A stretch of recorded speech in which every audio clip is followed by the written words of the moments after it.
Sur le mur de cette habitation, 2 feuilles blanches attirent l'attention des passants. Un arrêté municipal. Mardi prochain, ils auront interdiction de circuler dans le quartier de 5h30 le matin à 17h30 l'après-midi.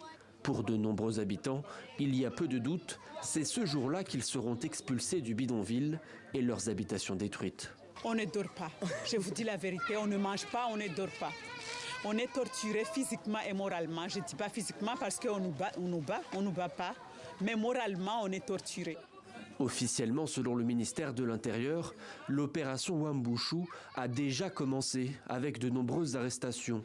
Soufou est bien consciente qu'elle va devoir partir. Elle a préparé ses affaires et celles de ses enfants.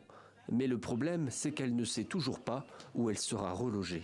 On n'a pas refusé de quitter là, mais on va à une maison digne pour que les enfants restent tranquilles à la maison. Et puis, ce que les habitants redoutent, c'est aussi une flambée de la violence sur l'île. Moi, j'ai entendu des jeunes ici qui ont dit qu'ils vont préparer des cocktails Molotov. Ça, c'est sûr. Ça va barder. Hein. Ça, c'est sûr, ça va barder. Mais ce qu'ils ne savent pas, même s'ils réussissent ça à détruire les maisons ici, pensez à la route. Pensez aux victimes qui vont passer sur la route. Se retrouver sur la route sans savoir où aller. Le président des Comores, dont sont issus la plupart de ses habitants, a été très clair.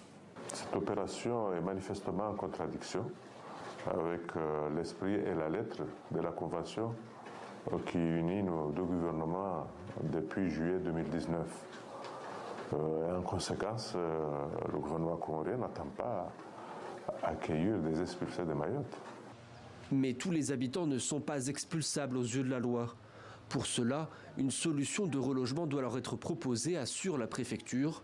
Pourtant, sur le terrain, alors que l'évacuation se dit imminente, de nombreux habitants assurent être toujours sans nouvelles.